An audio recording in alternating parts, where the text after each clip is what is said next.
بسم اللہ الرحمن الرحیم۔ غزل نمبر 1، شاعر ہیں احمد ندیم قاسمی۔ پہلا شعر۔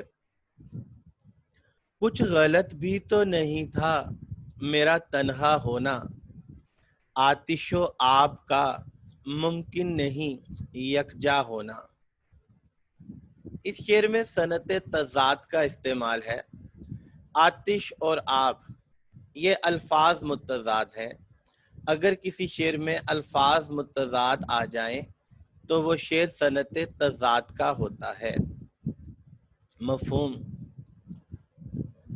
اگر میری محبوب کے ساتھ رفاقت نہیں ہو سکی، اگر میں اور میرا محبوب ہم دونوں اکٹھے نہیں رہ سکے تو یہ کوئی حیران کن بات نہیں، یہ کوئی حیرانی کی بات نہیں، کیونکہ آگ اور پانی کا ایک جگہ اکٹھا ہونا ممکن نہیں۔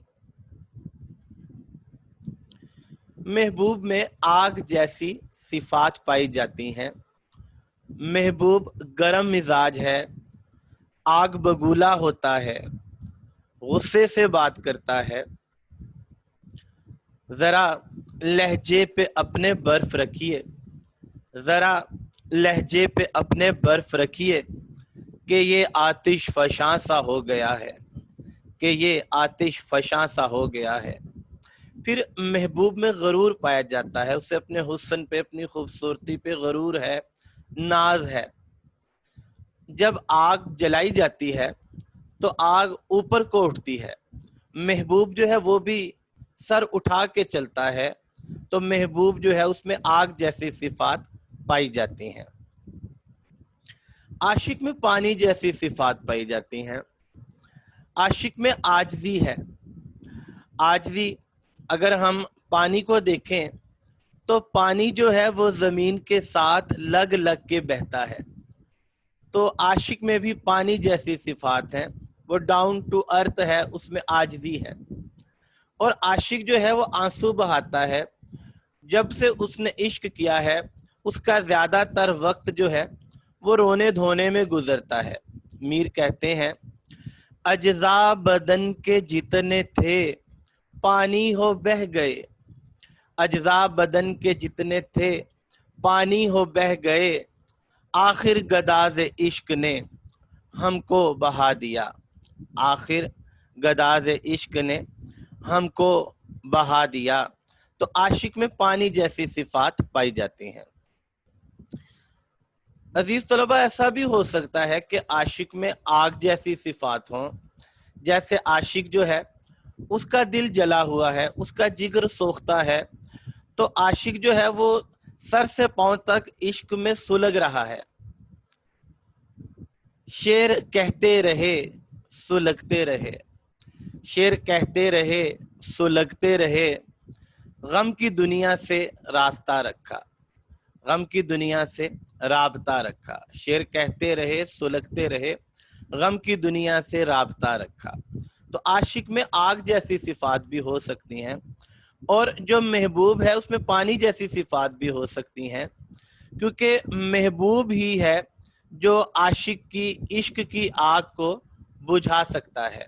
ولی دکنی کہتے ہیں مت غصے کے شعلے سوں جلتے کو جلاتی جا، مت غصے کے شعلے سوں جلتے کو جلاتی جا، ٹک مہر کے پانی سے یہ آگ بجھاتی جا، ٹک مہر کے پانی سے یہ آگ بجھاتی جا۔ دراصل شاعر ہمیں بتانا یہ چاہتا ہے کہ جو مختلف مزاج کے لوگ ہیں وہ اکٹھے نہیں رہ سکتے۔ عاشق کا ایک اپنا مزاج ہے، محبوب کا ایک اپنا مزاج ہے، اور یہ دونوں اکٹھے نہیں رہ سکتے، اور ان میں جدائی جو ہے وہ آنی ہی آنی ہے، کیونکہ مزاج جو ہیں وہ مختلف ہیں۔ فرت عباس شاہ بتاتے ہیں سوچ کی زمینوں پہ راستے جدا ہوں تو دور جا نکلنے میں دیر کتنی لگتی ہے۔ شعر کا ایک اور پہلو بھی ہو سکتا ہے، اور وہ یہ ہے کہ ہم جس معاشرے میں رہ رہے ہیں یہاں لوگوں میں بہت زیادہ منافقت پائی جاتی ہے۔ لوگ جو ہیں ان کا ظاہر کچھ ہے اور لوگ جو ہیں ان کا باطن کچھ اور ہے۔ تو لوگوں میں بہت زیادہ منافقت پائی جاتی ہے۔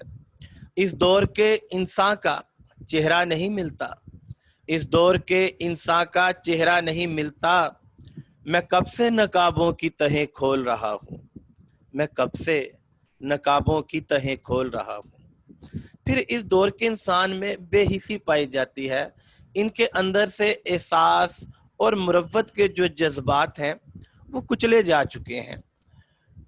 پھر یہ مطلبی لوگ ہیں، خود غرض لوگ ہیں۔ شاعر جو ہے وہ کسی کا برا نہیں چاہتا، وہ سب کے ساتھ اچھے انداز سے چلنا چاہتا ہے، لیکن لوگ جو ہیں معاشرے کے، ان میں منافقت ہے، ان میں بے حسی ہے، وہ مطلبی لوگ ہیں، وہ خود غرض لوگ ہیں۔ ان کو جب موقع ملتا ہے وہ شاعر کو نقصان پہنچاتے ہیں۔ ہنس کے گلے لگا تو لیا آپ نے مگر، ہنس کے گلے لگا تو لیا آپ نے مگر، اب جیب سے نکالیے خنجر چھپا ہوا، اب جیب سے نکالیے خنجر چھپا ہوا۔ تو شاعر معاشرے کے لوگوں سے بہت سا نقصان وہ اٹھا چکا ہے، لہٰذا اب وہ ان سے علیحدگی اختیار کرنا چاہتا ہے۔ وہ معاشرے کے ایسے لوگوں کے ساتھ اٹھنا بیٹھنا نہیں چاہتا، اور وہ تنہا ہو جانا چاہتا ہے، جہاں کوئی اس کو تکلیف نہیں دے گا، جہاں کوئی اس کی دل آزاری نہیں کرے گا، جہاں کوئی اس کو نقصان نہیں پہنچائے گا۔ ہر ایک شخص کو اپنا بنا کے دیکھ لیا، ہر ایک شخص کو اپنا بنا کے دیکھ لیا، ملیں گے اب نہ کسی سے یہ دل میں ٹھانی ہے، ملیں گے اب نہ کسی سے یہ دل میں ٹھانی ہے۔ بڑھتے ہیں دوسرے شعر کی طرف۔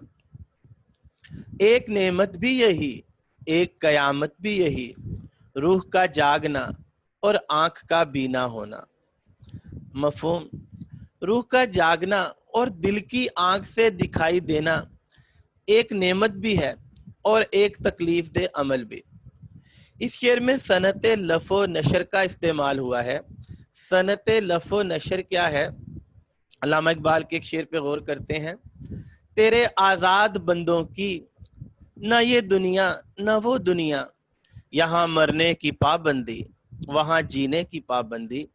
تو اگر ہم اس شعر پہ غور کریں تو یہ دنیا جو پہلے مصرے میں الفاظ آئے ہیں، یہ دنیا سے متعلق جو آگے بات ہے وہ دوسرے مصرے میں موجود ہے کہ یہ دنیا یہاں مرنے کی پابندی، یہاں مرنا ہی مرنا ہے۔ اور پھر اب ہم آگے غور کرتے ہیں، وہ دنیا جو پہلے مصرے میں الفاظ آئے ہیں ان سے متعلق اگلی بات دوسرے مصرے میں ہے، وہ دنیا وہاں جینے کی پابندی، وہاں جینا ضروری ہے، دوسری دنیا میں وہاں موت نہیں آئے گی، اور یہاں مرنا ضروری ہے۔ تیرے آزاد بندوں کی نہ یہ دنیا نہ وہ دنیا، یہاں مرنے کی پابندی وہاں جینے کی پابندی۔ اس شعر میں بھی اس کو ہم ایسے پڑھیں گے، ایک نعمت بھی یہی، اور اگلی بات روح کا جاگنا اور آنکھ کا بینا ہونا۔ ایک قیامت بھی یہی، اور اس کے متعلق بات پھر یہاں پہ روح کا جاگنا اور آنکھ کا بینا ہونا۔ تو اس شعر میں صنعت لف و نشر کا استعمال ہوا ہے۔ روح کا جاگنا، اس سے مراد ہے کہ جذبے کا پیدا ہونا۔ اگر کسی انسان کی روح جاگ جائے تو وہ انسان جو ہے وہ بڑے جذبے والا ہوتا ہے، منزل کتنی ہی دور کیوں نہ ہو وہ اس منزل تک پہنچ جاتا ہے۔ ایسے انسان کی جو منزل ہوتی ہے وہ آسمانوں میں ہوتی ہے، بلندیوں کی طرف ہوتی ہے، مشکل ہوتی ہے، لیکن چونکہ اس کی روح جاگ جاتی ہے لہٰذا وہ اپنی منزل تک پہنچ جاتا ہے۔ علامہ اقبال فرماتے ہیں، عقابی روح جب بیدار ہوتی ہے جوانوں میں، عقابی روح جب بیدار ہوتی ہے جوانوں میں، نظر آتی ہے ان کو اپنی منزل آسمانوں میں، نظر آتی ہے ان کو اپنی منزل آسمانوں میں۔ آنکھ کا بینا ہونا یعنی آنکھ کا دکھائی دینا، یہاں سے مراد ظاہر والی آنکھ نہیں، یہاں سے مراد دل کی آنکھ ہے۔ اگر کسی انسان کے دل کی آنکھ دیکھنے لگ جائے تو یہ ایک نعمت سے کم نہیں، یہ ایک بہت بڑی نعمت ہے۔ علامہ اقبال فرماتے ہیں، دل بینا بھی کر خدا سے طلب، دل بینا ایسا دل جو دیکھے، ایسا دل جس کی آنکھ ہو، دل بینا بھی کر خدا سے طلب، آنکھ کا نور دل کا نور نہیں، آنکھ کا نور دل کا نور نہیں۔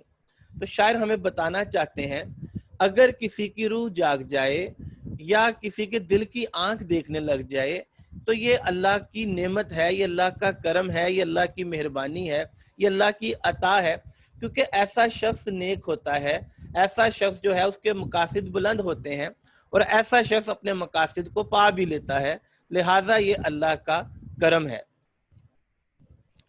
ایسا شخص جو ہے جس کی روح جاگ جائے، جو دل کی آنکھوں سے دیکھے، وہ اپنی منزل تک رسائی حاصل کر لیتا ہے۔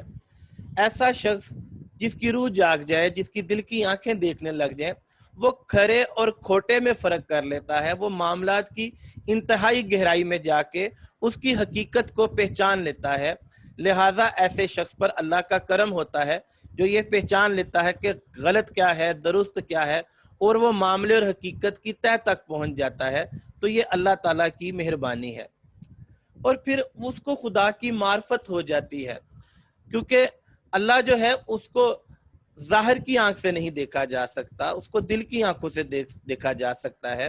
ایسا شخص جو ہے وہ کائنات میں ہر جگہ اللہ کے نور کو دل کی آنکھ سے دیکھتا ہے اور محسوس کرتا ہے۔ میر درد کہتے ہیں نظر میرے دل کی پڑی درد کس پر، نظر میرے دل کی پڑی درد کس پر، جدھر دیکھتا ہوں وہی روبرو ہے، جدھر دیکھتا ہوں وہی روبرو ہے۔ اسی لیے علامہ اقبال مسلمانوں کے لیے دعا کرتے رہے کہ جو مسلمان ہیں ان کا دل بھی صحیح انداز سے کام کرے، ان کی دل کی آنکھیں بھی دیکھیں اور ان کی روح بھی جاگے، ان میں جذبہ ہو تاکہ وہ اپنی منزل تک پہنچے۔ علامہ اقبال فرماتے ہیں یا رب دل مسلم کو وہ زندہ تمنا دے جو قلب کو گرما دے، جو روح کو تڑپا دے۔ اس کا اگلی وضاحت بھی ہے، اور وہ یہ ہے کہ روح کا جاگنا، آنکھ کا بینا ہونا، یہ قیامت بھی ہے، یہ ایک تکلیف دہ عمل بھی ہے۔ کیسے؟ جو اللہ کے نیک بندے ہوتے ہیں انہیں دوسروں کے دکھ اپنے دکھ لگتے ہیں۔ خنجر چلے کسی پہ تڑپتے ہیں ہم امیر، سارے جہاں کا درد ہمارے جگر میں ہے۔ تو ایسے لوگ جو نیک ہوتے ہیں وہ دوسروں کے دکھ پر، تکلیفوں پر تڑپ اٹھتے ہیں، بے چین ہو جاتے ہیں۔ پھر اگلی بات یہ ہے کہ جو جتنا زیادہ نیک ہوتا ہے اس کو اتنی ہی زیادہ سخت آزمائش کا سامنا کرنا پڑتا ہے۔ تو یہ عمل جو ہے یہ ایک تکلیف دہ عمل بھی ہو جاتا ہے۔ آپ کے لیے مختلف طرح کی آزمائشیں تیار ہیں، آپ کو قید و بند کی تکلیفوں کا بھی سامنا کیا جا سکتا ہے، آپ کو جو ہے جلا وطن بھی کیا جا سکتا ہے، آپ پر کوڑے بھی برسائے جا سکتے ہیں، آپ کے گھر والوں کو بھی تکلیف دی جا سکتی ہے۔ لہٰذا یہ ایک تکلیف دہ عمل بھی ہے، اس میں مختلف آزمائشوں کا سامنا کرنا پڑتا ہے۔ علامہ اقبال فرماتے ہیں آگ ہے اولاد ابراہیم ہے نمرود ہے، کیا کسی کو پھر کسی کا امتحان مقصود ہے۔ بچوں اس کے ساتھ ہی اس غزل کا یہ پہلا حصہ جو ہے یہ مکمل ہوا۔